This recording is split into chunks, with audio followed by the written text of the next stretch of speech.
The Vietnamese are colonized people, just like the Africans, just like African Americans. The Cambodians are colonized people. Again, French were their masters. The Chinese are colonized people until Mao took over in a violent rejection of colonialism. And I'm not glamorizing these people who fought against the imprisonment of their people and later went on to perform barbaric acts of their own. I'm not glamorizing anybody. I'm just telling the story the way I honestly see it. You had the Bolshevik Revolution in 1917 against the brutal dictatorship of the Tsars, the emergence of Lenin, the emergence ultimately of Stalin, who was a more brutal dictator and killer than any of the people who preceded him in the leadership of that country. You had all this stuff. And there was one thing that you can't put on Dr. King. You can't say he didn't know all of these things I'm telling you about. He was an extraordinarily well-read man. Mm-hmm. You heard the speech that was in the background. We quoted all of the philosophers from Plato and Aristotle, and he wasn't stumbling over the pronunciations, you know what I mean? He knew this stuff. He knew the theory of the theology about which he spoke so eloquently. He was a learned, extraordinarily well-educated man with a penetrating intellect. And he was way ahead of us. He's still way ahead of us. Because, let me lay this on you. This is a little radical and revolutionary from a very conservative voice. We are not black. We ain't black. If there's no nigger heaven, how are we black? If being black is our defining characteristic, and we have forgotten how that happened, are we limiting our potential by limiting our view of ourselves? Of course we are. Thank God the second transitional leader, who would not have been possible, transcendental leader, would not have been possible without the first transcendental leader, Dr. King, came along. You remember what the reaction when Barack Obama decided he was going to run for president? Jesse Jackson got mad. Sharpton got mad. All the black leaders got mad. That's right. How dare you leap over top of us without our permission and our blessing? Well, Barack was so busy leading white people that this was a nuisance. It really kind of caught him by surprise. In a way, that the black leadership would be hostile to his takeover of white leadership. I mean, come on. I mean, when you think about it, here's a man, he's got this dream. Yes. See, Dr. King is so instrumental in so many ways. I mean, he taught us how to get our dream back. Stella got her groove back. Black people got their dreams back. And, because we had started having these nigger dreams. You know what I mean? That's what happened when you were a niggerized people. See, there's no niggers. There's no niggers. But there's a process called niggerization. And we are all victims of it. I stand here as a victim. Every day I wake up to another way that my thought process has been niggerized. Where I'm wrong about some stuff. I've accepted some of this BS that the white man has laid down. It's a constant, you constantly trying to outgrow and outthink this white man, because it's his books we read to get to where we are. It's his history that we recount when we instinctively talk about American history, about how Columbus discovered people who already lived there. You know what I mean? Discovered a country that's been there for billions of years. It's a testament to absolute low-level ignorance. You don't even conceive that you've discovered a mountain or an ocean. And plus he didn't discover, because discovery means you're out looking for new things. He thought he was going to India, you know what I mean? He was lost. It's like us going to New York and discovering Richmond. I discovered Richmond.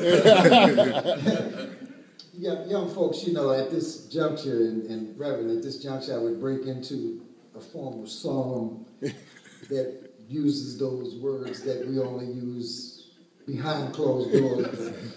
I want you to give me a round of applause for so far having resisted doing that.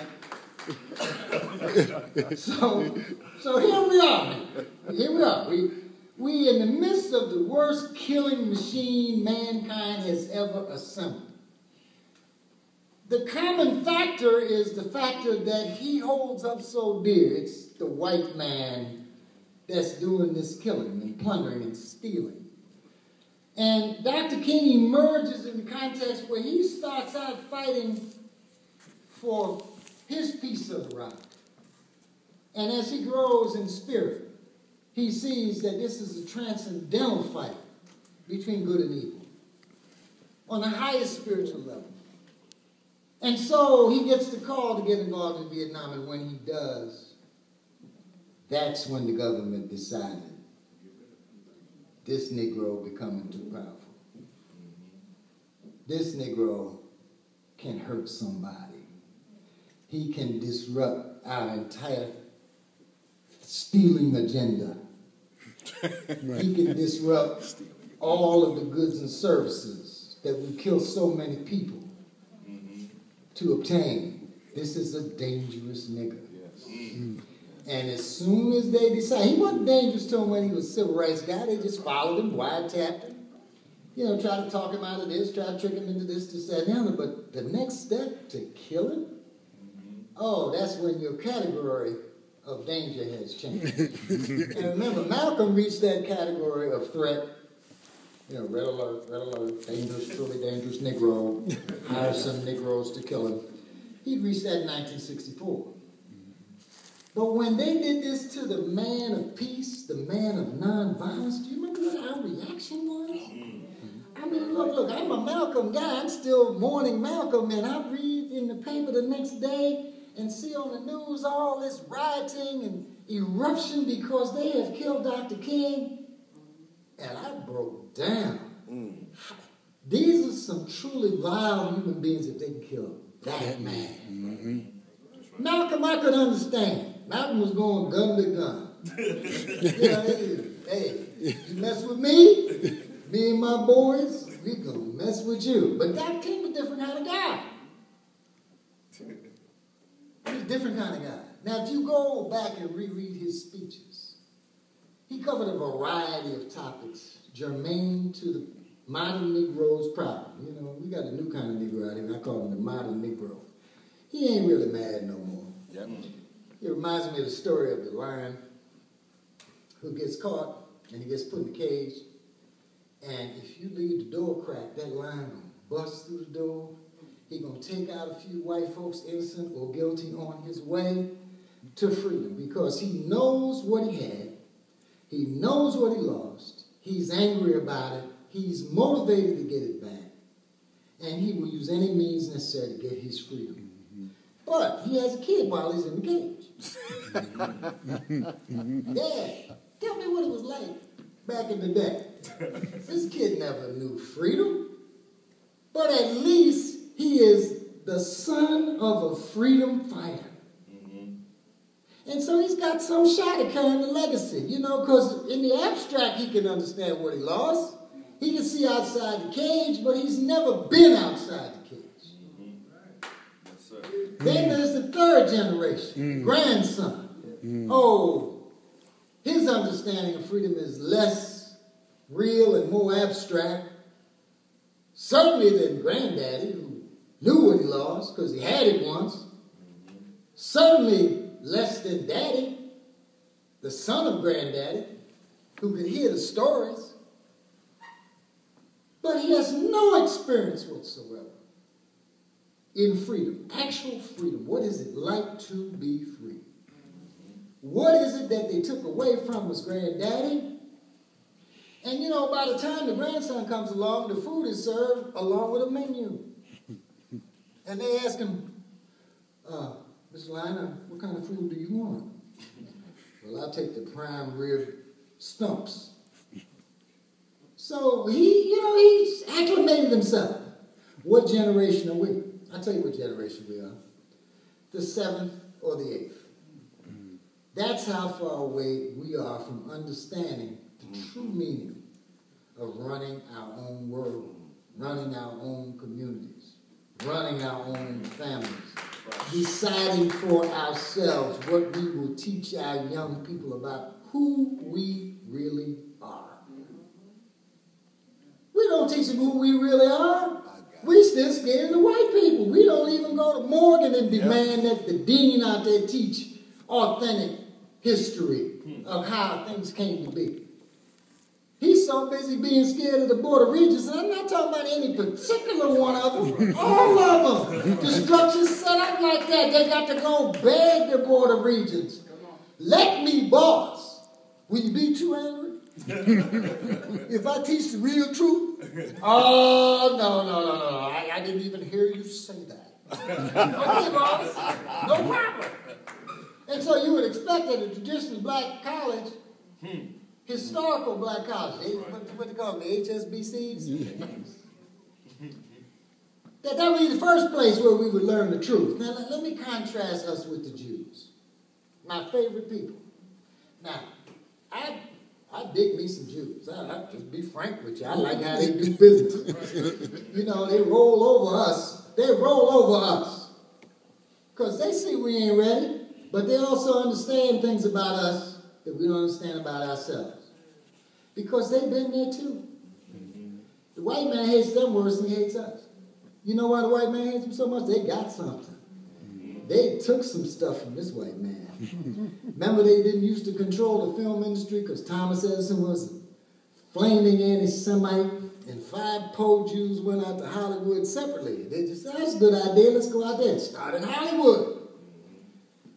The Jews created this notion that we were a country where people lived in beautiful little houses behind white picket fences. Just the Jews playing with our heads. The Jews picked the stars. The Jews decided what movies we would watch. And boy, that was powerful. Then the Jews said, look, they blame us for owning everything.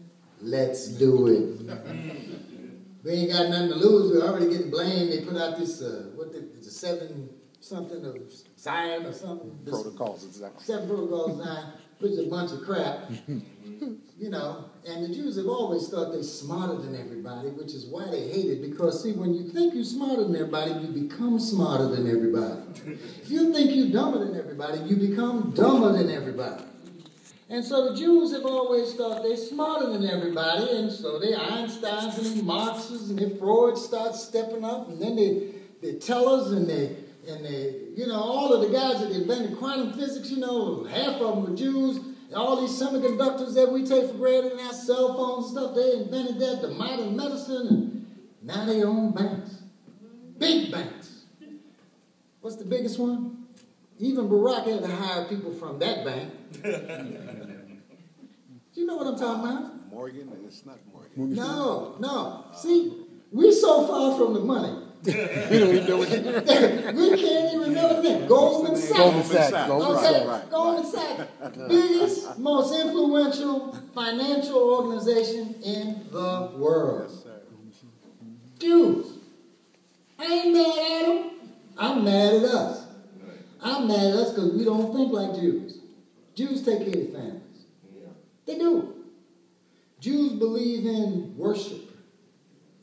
Jews believe in charity, first among each other, and then outside of the Jewish community. Strategic charity, but charity. Jews bargain hard with these white folks. Jews specialize in going in critical occupations. You don't see Jewish cops. If you see a Jew on the police force, that's a dumb Jew.